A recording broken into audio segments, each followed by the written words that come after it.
good gospel passage for us this morning, and you may not even realize it when you first read it. But I think it has implications for each and every one of us here today and for the wider community as well. Profound implications as to what happened when Jesus encountered two groups of people, really, and had something to say about it in Luke's gospel. Those two groups of people were symbols of institutions that existed at the time of Jesus, namely Herod, the ruler of the state, of the nation, of the civil government, on the one hand, and another representative group of another institution, namely the Pharisees, who represented organized and institutionalized religion. And in both of those cases, Jesus had harsh words. You know the scenario, I'm sure. You've come across this passage often. But the implications, I think, are sometimes not thought through about what this passage is about. Some Pharisees, who remember earlier, were representative of a way of practicing the Jewish religion that Jesus himself found despicable. He called them whited sepulchres. I'm sure that was doctored up a little bit from the original language. And certainly hypocrites. You scribes and Pharisees, he says in another passage of Luke, you're hypocrites. Woe to you. So there's no love lost between Jesus and the Pharisaical party of the Jews, the representative of organized religion whom Jesus had felt had gone astray. And I'll talk a little bit about how they've gone astray. And yet it's the Pharisees who, for whatever reason, are the representative group of organized religion that come to Jesus and warn him about another kind of institution that is after him, namely the state, the government, and the form of Herod, whom no Jew who was worth his or her salt liked, because Herod himself came out of that Jewish background, but served as a civil authority on behalf of the Roman government. And there wasn't a Jew alive at the time of Jesus who would have respected Herod. He was cruel, he was ruthless, and he collected taxes. Nobody liked that. He was untrue to his roots as a good Jew. And Jesus, of course, says to the Pharisees, you go and tell that fox. Whatever Jesus had to tell for the Pharisees to Herod was lost after that, because all the Pharisees could think of was Jesus' vehemence in calling Herod a fox, not a compliment. So there are two institutions at stake here. And then Jesus not only berates Herod as a fox, but rather he goes on to say, Jerusalem, Jerusalem, and he expresses great disappointment about his way of approaching the Jewish people. Would that I have done something for you that you would have recognized and cherished as being salvific, and yet you did not even so much as honor. You killed the prophets and stoned those who speak the truth. Again, a second institution that Jesus berates against. So we've got some things to pay attention to about this particular passage from Luke's Gospel. I would have understood it better if it even had occurred in Matthew's Gospel. But it's Luke, the physician, who's so concerned usually with healing, who's talking about now institutions. And I want to talk about that. Institutions that see themselves as means in and of themselves for worship. Certainly, with Herod, there was nothing more important than for Herod to maintain his grip of power over that little sphere of influence that he governed. And he would do so ruthlessly. This is the same Herod that had John the Baptist beheaded later on. This is the same Herod who had his own relatives, in some cases his own son, killed ruthlessly. Because for him, he lived in a silo of sorts. And the silo was political strength. And he wanted it all. It became an end in and of itself. It was his God. And the other institution that Jesus is railing against is the religion of the institution of Judaism at the time, which he found to be oppressive because it didn't take into account the way in which the Spirit moved. And what Jesus was about, I think, was less about the preservation of any kind of world religion, Judaism certainly in his time, and more the perpetuation and the abundance of the knowledge of the power of the Spirit, of God's Spirit working in the world. I find the only time that Jesus really and truly entered into the temple itself was to drive out the money changers. So there are two institutions that Jesus pits himself against because they have a silo kind of mentality to them. What the Pharisees wanted was perhaps less growth in people's understanding of Yahweh and more growth in the treasury of the temple. And it became a bankrupt kind of system, a spiritless system. Are you with me so far? And that's the kind of world we live in today.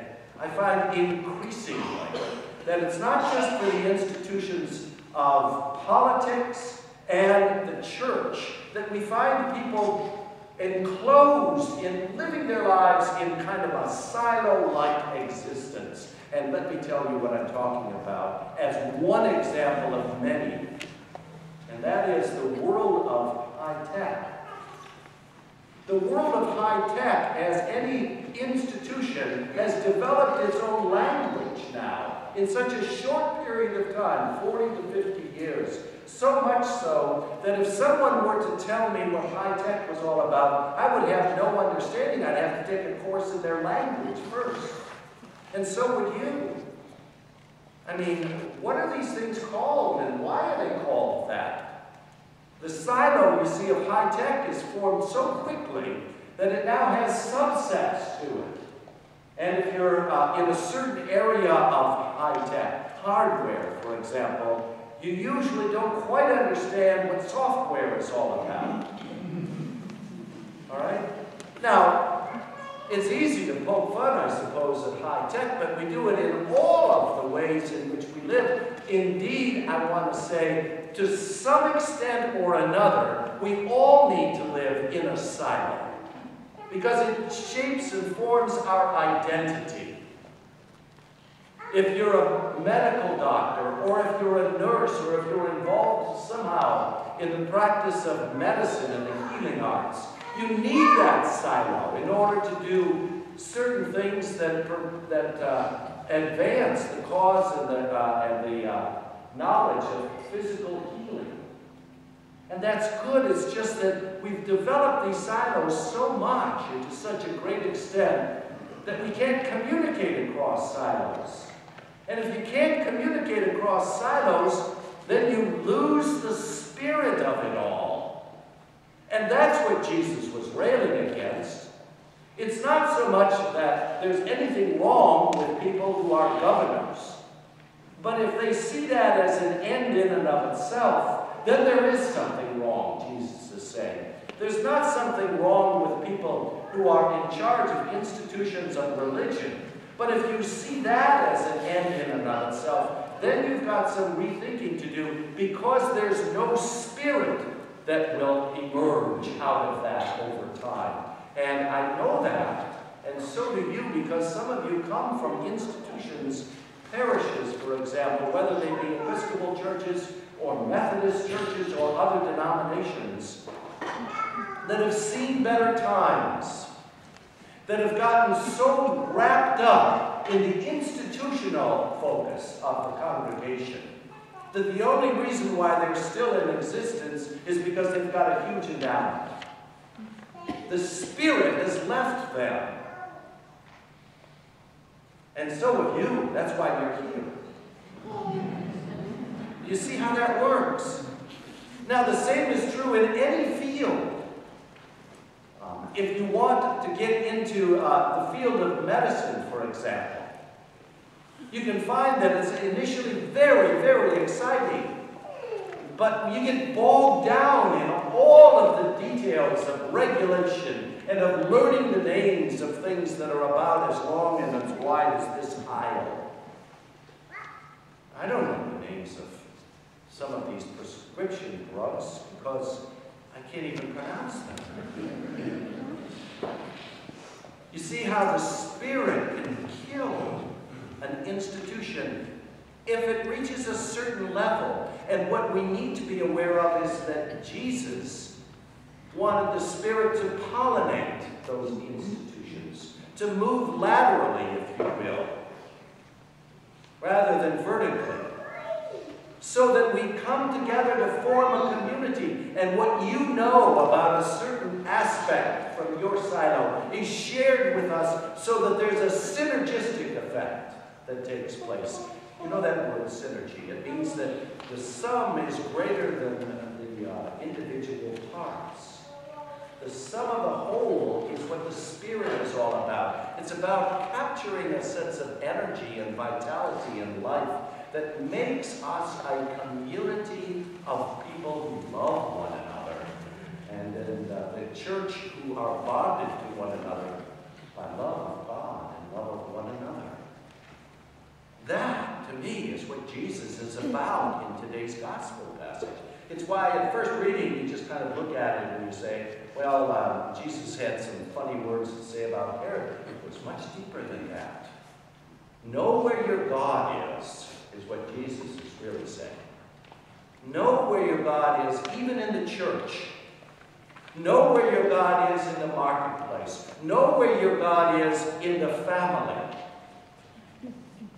Earlier this morning, I reflected on the language that is now developed over daycare and child care. It's a silo in and of itself, just to do daycare.